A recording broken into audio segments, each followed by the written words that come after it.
I think ये बात रोमिता बिल्कुल सही है कि इन वीर सपूतों की शहादत का कोई भी मोल नहीं है।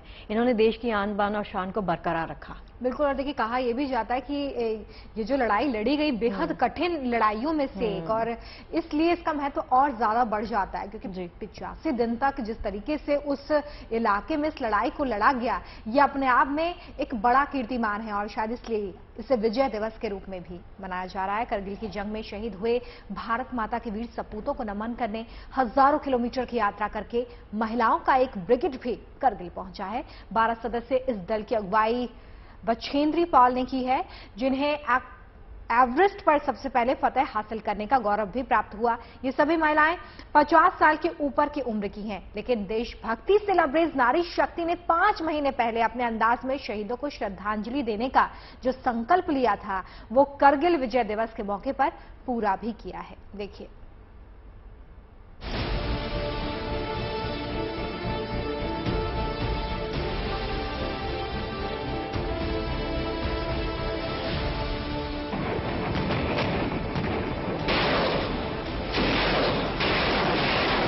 आए थे और तब यहाँ 99 में, और तब यहाँ पे वो शेलिंग और पूरा घाटी गूंज रहा था। ये बोफोर्स गन क्या होता तब हमने देखा था। अपाची सेंटर इधर कहीं है, वहाँ पे हमको बोफोर्स गन में दिखा के तो जागे थे हमने पाकिस्तानियों के ऊपर।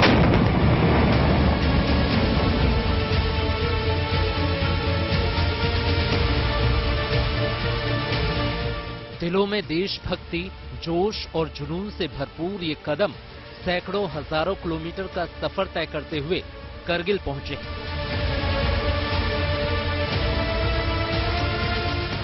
जम्मू कश्मीर का वो सरहदी इलाका जिसकी चोटियां हिंद के जाबाजों के बलिदानों की आज भी गवाही दे रही हैं। 23 साल पहले जहां भारत के रणबांकुरों ने अदम्य साहस और शौर्य की मिसाल पेश की थी, करगिल की जंग में पाकिस्तानियों को खदेड़कर सीमा पार कर दिया था। वीरता की निशानियों से भरी उन्हीं करगिल की पहाड़ियों के बीच बछेंद्री पाल अपनी टीम के साथ पहुंचे।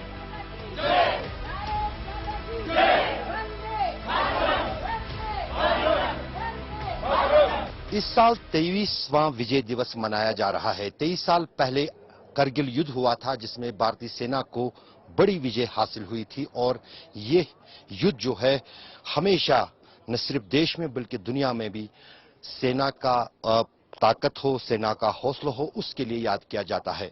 हम दरअसल द्रास में विशेष तौर से बनाए गए इस वार मेमोरियल के बाहर खड़े हैं, जहां पर 23वीं विजय दिवस समारोह की शुरुआत हो चुकी है। अलग अलग प्रांतों से, अलग अलग क्षेत्रों से, अलग अलग विभागों से जो है लोगों ने यहां पर आना शुरू कर दिया है और शहीदों को श्रद्धांजलि दे रहे हैं। इस वक्त जो ये ग्रुप आप देख रहे हैं, ये एक्सपेडिशनर्स का एक विशेष ग्रुप है जो पिछले 2 महीने से अलग अलग देशों से होते हुए एक्सपेडिशन पे निकला है बछेंद्री पाल की अगुवाई में, जिन्होंने माउंट एवरेस्ट में सबसे पहले चढ़ाई की थी। बछेंद्री पाल भारत की बेटी जिन्होंने सबसे पहले एवरेस्ट पर फतह पाई। आज उनकी अगुवाई में 12 महिलाओं का दल भारत और नेपाल के अलग अलग शहरों, गांवों से होता हुआ करगिल पहुंचा। मकसद करगिल के द्रास वार मेमोरियल में सेना के बलिदानियों को श्रद्धांजलि अर्पित करना था, उनके लिए अपना आभार जताना था। खास बात ये भी है कि सब की सब 50 पार हैं, लेकिन अपने बुलंद हौसलों और हिम्मत से इन्होंने मानो उम्र को मात दे दी हो। पास से हमने शुरू किया था। 8 मार्च को इंटरनेशनल विमेंस डे के दिन फ्लैग ऑफ हुआ था दिल्ली से, और वहां से हम अरुणाचल प्रदेश, आसाम, सिक्किम एंड संदकफू, वेस्ट बंगाल, वहां से हमने नेपाल में एंट्री किया। नेपाल बहुत हमको चैलेंजिंग रहा, क्योंकि जब तक हम इंडिया में थे हमारे इंडियन आर्मी ने बहुत स्पॉइल किया था हमको, खाना पीना एंड एस्कॉर्ट करने हैं एंड बढ़िया एकोमोडेशन ऑल।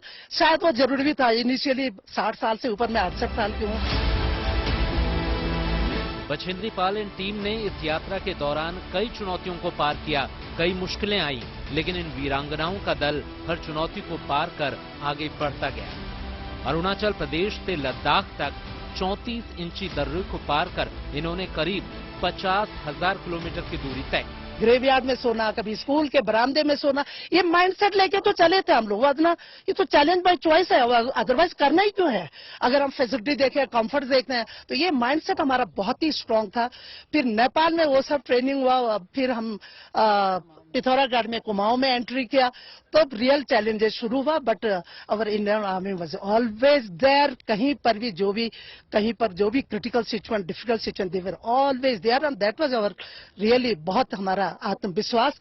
और बहुत हाई पासेज हमने क्रॉस किया, 18,300 फरांगला पास, लमखागा पास, जो कि बहुत ही ट्रिकी माना जाता है। एक मैसेज पूरे देश को कि 50 के बाद भी 50 तो एक आंकड़ा है या उम्र एक आंकड़ा है, लेकिन अगर हौसले बुलंद हो, अगर विल पावर हो, तो कोई भी चुनौती किसी भी उम्र में पूरी की जा सकती है। वही जो है बजिंदु पाल की तरफ से मैसेज दी जा रही है और उन्होंने इस नामुमकिन काम को मुमकिन करके दिखाया। करगिल जंग से बछेंद्री पाल की यादें जुड़ी हैं। 1999 में बछेंद्री पाल जब यहाँ आई थीं, तब ये पहाड़ियां तोप के गोलों से गूंज रही थी। पाकिस्तान के घुसपैठियों ने करगिल की चोटियों पर कब्जा कर लिया था और भारतीय सेना बोफोर्स के गोलों से उनके छक्के छुड़ा रही थी। तब बछेंद्री पाल ने भी पाकिस्तान के सैनिकों पर तोप के गोले दागे थे। हम लोग बाइक से आए थे और तब यहाँ 99 में, और तब यहाँ पे वो शेलिंग पूरा घाटी गूंज रहा था। ये बोफोर्स गन क्या होता, तब हमने देखा था। अपाची सेंटर इधर कहीं है, वहां पे हमको बोफोर्स गन में बिठा के तोप दागे थे हमने पाकिस्तानियों के ऊपर। और उसके बाद जब यहाँ से गुजर रहे थे तो वो शेलिंग हो ही रहा था। हमारे जवान लोग यहाँ पे थे, उन्होंने इस तरफ के जो रोड के राइट साइड के जो घर थे, अभी घर भी सब बदल गए हैं, तो वहां पे हमको शेल्टर उन्होंने किया कि अभी रुके, शेलिंग हो रहा है। उधर से सीधे इधर हो रहा था, दिख रहा था जगह जगह में। और ये एक बाइक तो हमारी फंस गई थी, वो स्प्लिंटर उसका टायर में घुस गया था। तो कैसे करके हम लोग निकले। हम तो जिंदगी में एक बार इस तरीके के एक्सपीडिशन करते हैं, लेकिन हमारे जवान लोग एवरी डे वो एक एवरेस्ट क्लाइंब करते हैं। अब 23 साल बाद 68 साल के बछेंद्री पाल ने अपने साथियों के साथ करगिल पहुंचकर न सिर्फ पुरानी यादों को ताजा किया, शहीदों को नमन किया, उन्हें श्रद्धा सुमन भी अर्पित किए। जम्मू कश्मीर के द्रास सेक्टर से अशरफ वाणी के साथ bureau report, good news today.